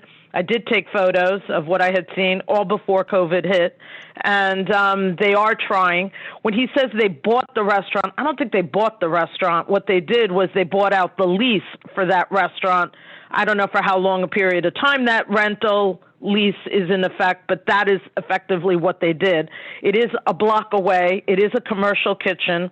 Their chef is now working there. You may recall that was the best chef in town comment, and he is very good. They served us lunch. That we took a lunch to go, which was very nice of the chef there because they were preparing for an event that day. It's highly dense space with COVID rules now in effect for the next 6 months to a year. I can't imagine that they can put in less than half of the people that they wanted to. Probably 1/6 is my guess to that number. If it holds 100, it holds 100. I don't know. I didn't count. But I am concerned that they will go back to the basement, that we will finish all of this. And I love Josh. He's a great guy. He's been a great neighbor to my mom and to me and his family as well, as is Howard Freed, who's another member of the community and a couple homes up and also part of the community board. And we want to be good neighbors, and we want to say everything is moving in the right direction, and we appreciate your vigilance vis-a-vis this, because yes, it is all moving in the right direction, and they're trying. So I do want them to try, but I want them to keep it. I'm afraid that we're going to end up with a DOB final CO on this property, and then in 3, 4, 5 years, we're going to have the same issue. We also didn't discuss parking on this call at all. Right now, the neighborhood is dead quiet because everything is dead quiet right now because of COVID. But when that disappears or lessens in the next 6 months to a year, we all want to make sure that everything remains as is. We had done a parking study a long time ago. I don't know if that's still part of this. Yes, I'm interested in their operational plan for their commercial garbage. Yes, I'm continuing to be interested. The ARC, I feel, I understand why they did it. They're going to get clarification from the DOB. He showed us where that was. They built out so that they would not have to lose seating in the synagogue so they could maximize seating. And I guess they tried to get it approved by DOB or otherwise. I'm less concerned about that, but of course there are other guidelines for that, and you'll follow those, I'm sure.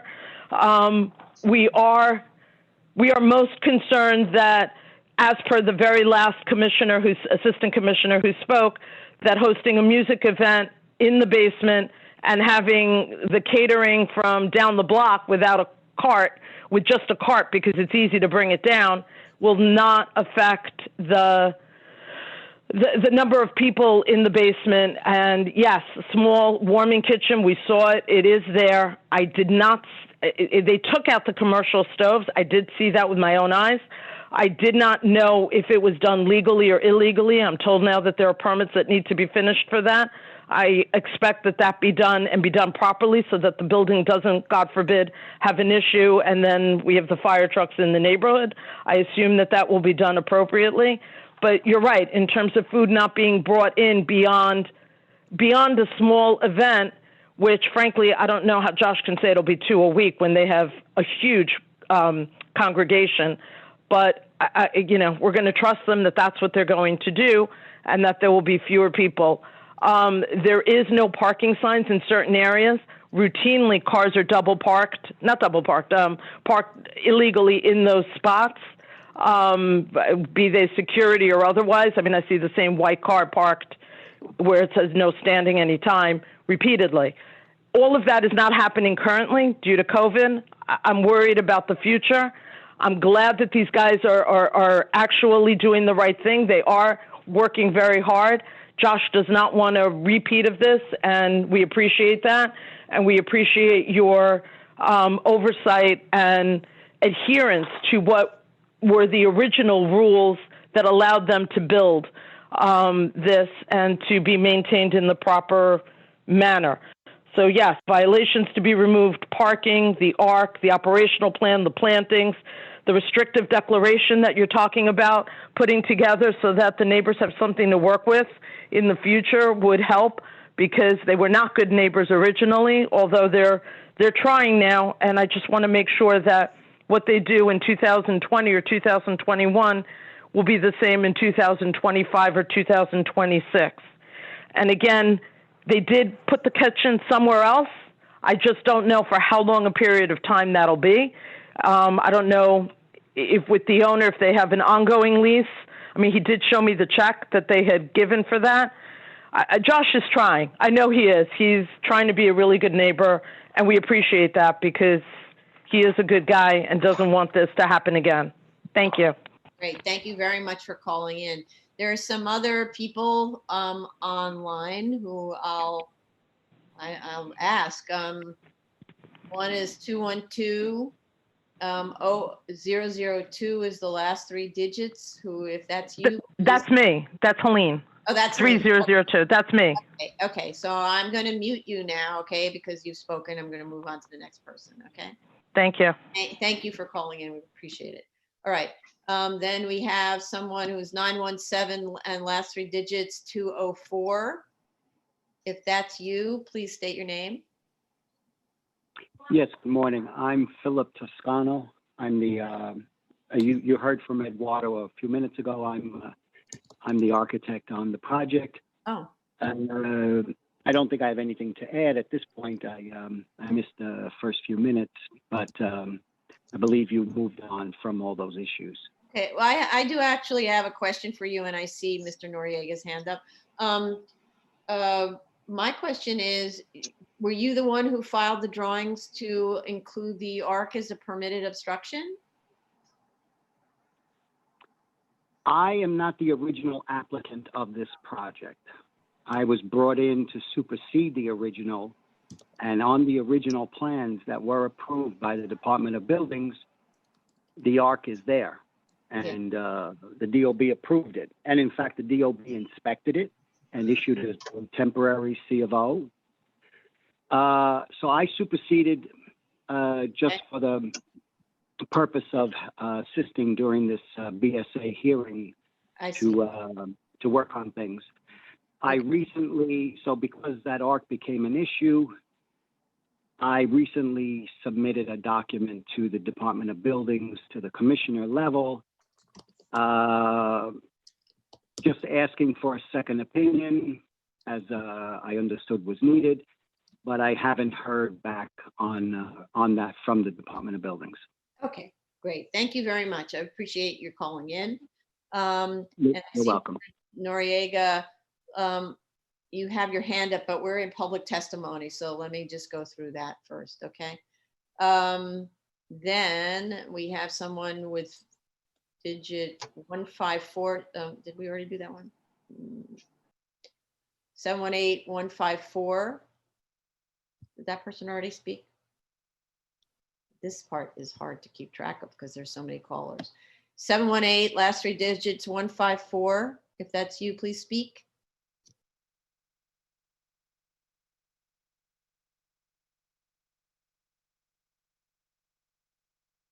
Somebody with a phone number 718, last three digits 154. If that's you, please state your name.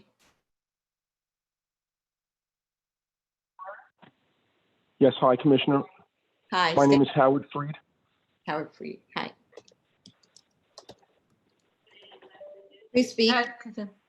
Go ahead.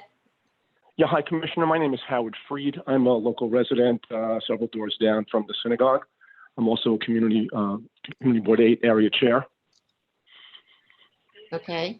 Are you speaking on your own behalf or on behalf? I am speaking on my own behalf right now, not as a member of the community board, although I'm authorized by the community board to be on this call. Okay.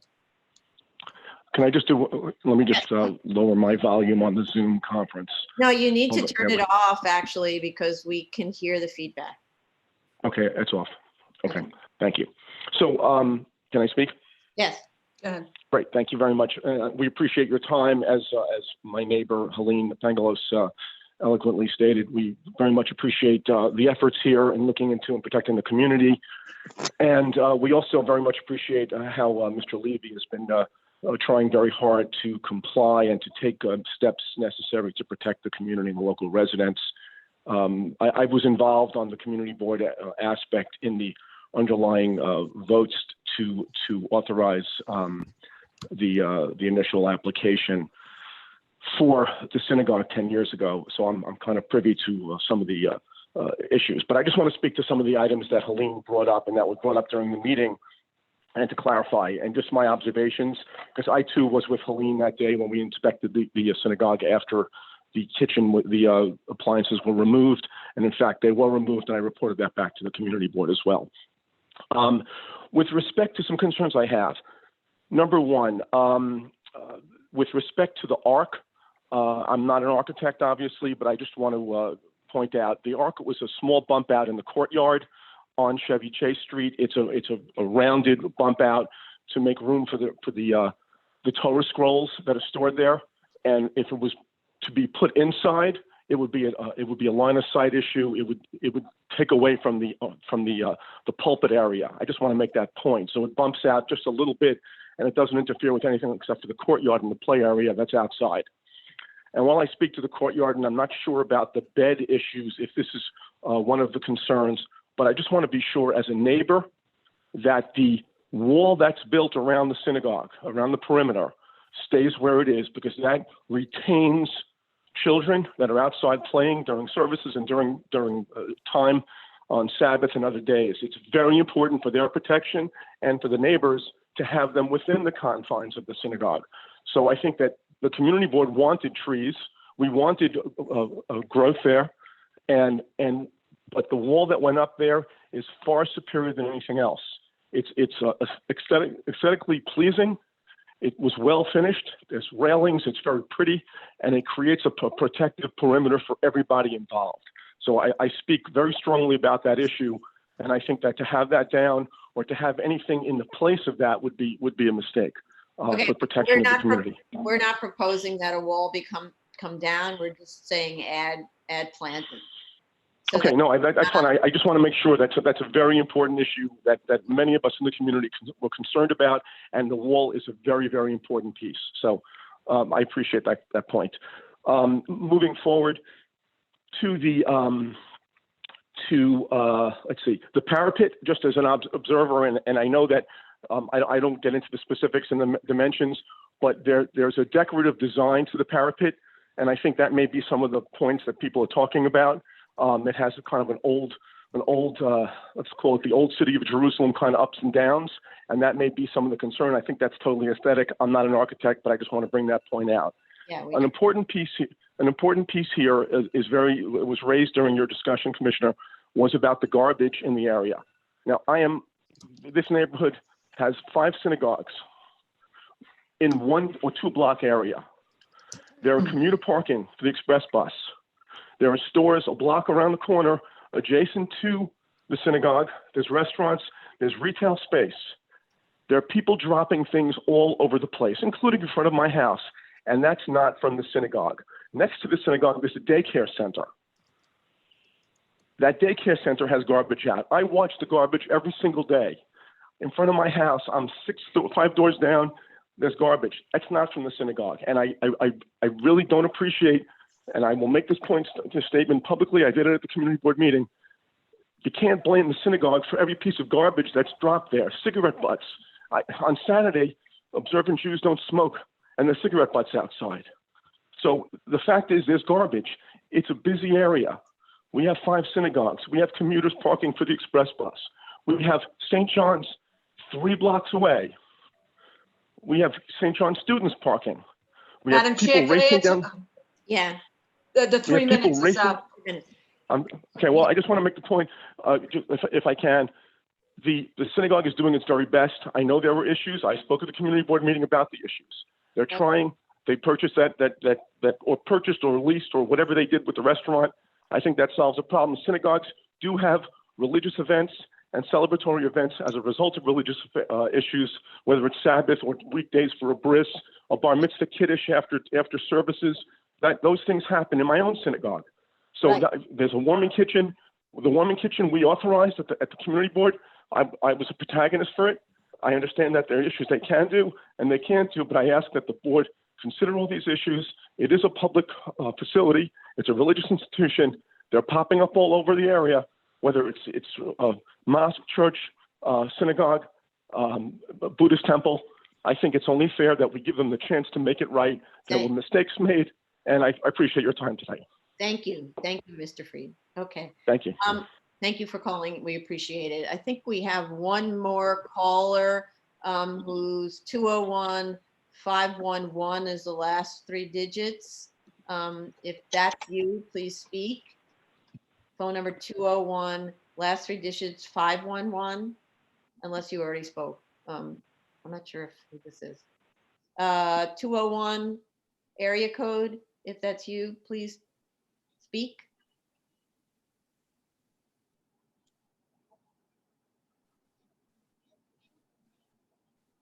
I don't hear this person. And I just want to make sure that it's Mr. Escobar, who is last 3 digits 204.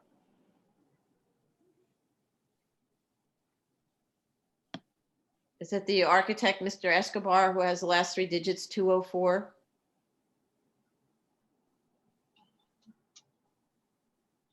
Not sure. Hi, that's me, Philip Toscano. We spoke. Oh, a few minutes ago. Toscano. Oh, I'm sorry. Yeah. Okay, I labeled it wrong. Okay, thank you very much. Sure. Okay, so there is a person waiting, 201 area code, last 3 digits 511. Please speak if that's you. Otherwise, we're going to move on.